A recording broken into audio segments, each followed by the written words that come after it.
இயேசு கிறிஸ்துவில் அன்பார்ந்த சகோதர சகோதரிகளே, இன்றைய நற்செய்தி இயேசு சொல்லும் உவமை கதை ஏழை லாசரும் செல்வந்தரும். இதை அவர் பரிசேயர்களுக்கு கூறுகிறார். இயேசு வாழ்ந்த காலத்தில் பரிசேயர்களிடையேயும் மக்களிடையேயும் இருந்த ஒரு நம்பிக்கை, செல்வந்தன், செல்வம் இவைகள் இறைவனால் ஆசீர்வதிக்கப்பட்ட ஒரு நிலை, ஏழ்மை இறைவனால் கைவிடப்பட்ட ஒரு நிலை என்பது. இந்த ஊமை கதையின் வழியாக கிறிஸ்து நமக்கு சொல்ல வருவது, கிறிஸ்துவ வாழ்வில் ஏழ்மை, செல்வம் இவைகளை கொண்டு நாம் எப்படி நமது வாழ்வை ஒரு வாழும் சக்தியாக, ஆற்றலாக புரிந்து கொள்ளலாம் என்பதுதான். செல்வந்தன் தனது செல்வத்தை கொண்டு நல்ல வாழ்வை வாழ்ந்து கொண்டிருந்தான். நாம் நினைப்பது போல உணவிலும் சரி, நல்ல உணவு, உடை, இன்றைய நற்செய்தி சொல்வது போல மிக விலை உயர்ந்த உடைகளை உணர்த்திருந்தான். மேஜையில் உட்கார்ந்து சாப்பிட்றான் அப்படின்னா அவனுக்கு நல்ல வீடு இருக்கிறது என்று. அவன் செல்வத்தால் அனைத்தையும் வாங்கி வாங்கி சேகரித்து தனது வாழ்வை தான் விரும்புவது போல அமைத்து கொண்டான். ஆனால் அந்த செல்வம் அவனுக்குள் இருந்த அன்பு, கருணை, பிறருக்கு வழங்குதல், உதவி செய்தல், பிறர் துன்பத்தை பார்த்து நாமும் துன்பப்படுதல் ஆகிய நல்ல குணங்களை, வாழ்வின் அடிப்படை பண்புகளை அவனிடமிருந்து மறைத்து விட்டது. அதனால்தான் அவனுடைய வாயிலேயே இருந்த ஏழை லாசர் உணவில்லாமல் தவித்தார், உடல் வருத்தத்தால் தவித்தார். ஆனால் அவனை நான் கண்டுகொள்ள முடியவில்லை.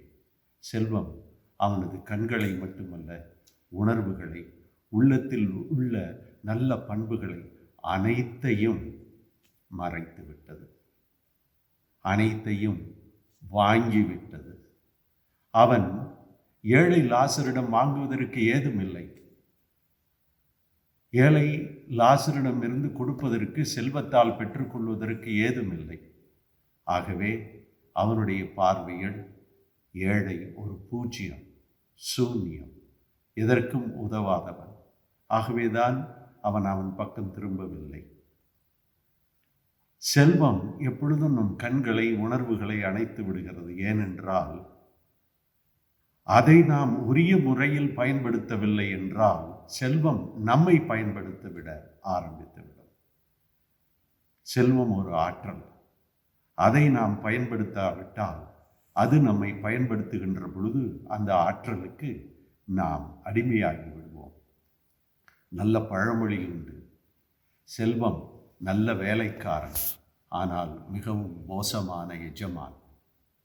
நல்ல வேலைக்காரன் நாம் அந்த செல்வத்தின் ஆற்றலை பயன்படுத்துகின்ற பொழுது, மிகவும் மோசமான எஜமானன் அந்த செல்வத்திற்கு நாம் அடிமையாகிவிட்டு அபகரித்து அதற்கு சேர்த்து வைக்கிறதுனால அதுக்கு நாம் அடிமையாகி விடுகிறோம்.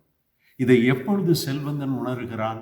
அவன் இறந்த பிறகு பாதாளத்தில் இருக்கும் பொழுது, ஏழை லாசரை பார்க்கும் பொழுது, தன்னிடத்தில் செல்வம் ஏதுமில்லை. அப்பொழுது வாழ்க்கை ஏதோ தான் அனுபவிப்பதல்ல, பிறரிடமிருந்து பெற்றுக்கொள்வது, பிறருக்கு தருவது என்பதுதான். பிறரிடமிருந்து பெற்றுக்கொள்ள அந்த நிலையில் அவனுக்கு வசதி இல்லை என்று ஆபிரகாம் சொல்லுகிறார். சரி, பிறருக்காவது தந்து விடலாம். இதோ ஏழை லாசரை அனுப்பி தன் சகோதரர்களுக்கு இந்த செய்தியை சொல்லலாம் என்றால் அதுவும் முடியாது. ஆகவே எப்பொழுது செல்வத்தை கொண்டு நாம் பிறருக்கு தருகிறோம் என்கின்ற நிலையை அடைகிறோமோ அப்பொழுதுதான் ஏழை லாசரை போன்று விண்ணக வாழ்வையும் பெற்றுக்கொள்ள முடியும். இந்த கதையின் பின்னணியில்தான் ஏழைகளே நீங்கள் பேர் பெற்றவர்கள், ஏனெனில் விண்ணரசு உங்களை சார்ந்ததே என்று இயேசு சொல்லுகின்ற பெரிய ஆற்றல் மிகுந்த இறைவசனம் நமக்கு புலப்படும் அர்த்தமாகும். ஆகவே செல்வத்தை கொண்டு நாம் செல்வத்திற்கு அடிமையாகி விடுகிறோமா அல்லது விண்ணக வாழ்வை பெற்றுக்கொள்கிறோமா? இயேசு இன்னொரு இடத்தில் சொன்னார், நான் பசியாயிருந்தேன், நீங்கள் எனக்கு உண்ண கொடுத்தீர்கள், தாகமாயிருந்தேன், குடிக்க கொடுத்தீர்கள். ஆக நாம் செல்வத்தை கொண்டு ஏழைகளுக்கு செய்யும் பொழுதெல்லாம் அவருக்கே செய்கிறோம் என்பதை அவர் வெளிப்படுத்துகின்றார். அந்த வகையில்தான் செல்வத்தை எப்படி பயன்படுத்துகிறோம்?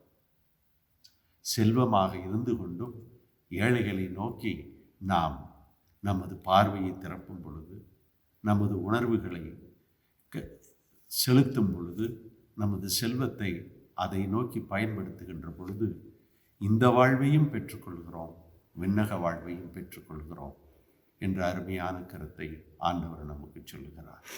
இறைவன் நம்மை ஏழ்மையிலிருந்து கொண்டு வந்து செல்வத்தை அந்த ஏழையோடு பகிர்ந்து கொள்வதற்கு எப்படி நமக்கு உதவி செய்ய வேண்டும் என்று தொடர்ந்து ஜெபிப்போம், சிந்திப்போம்.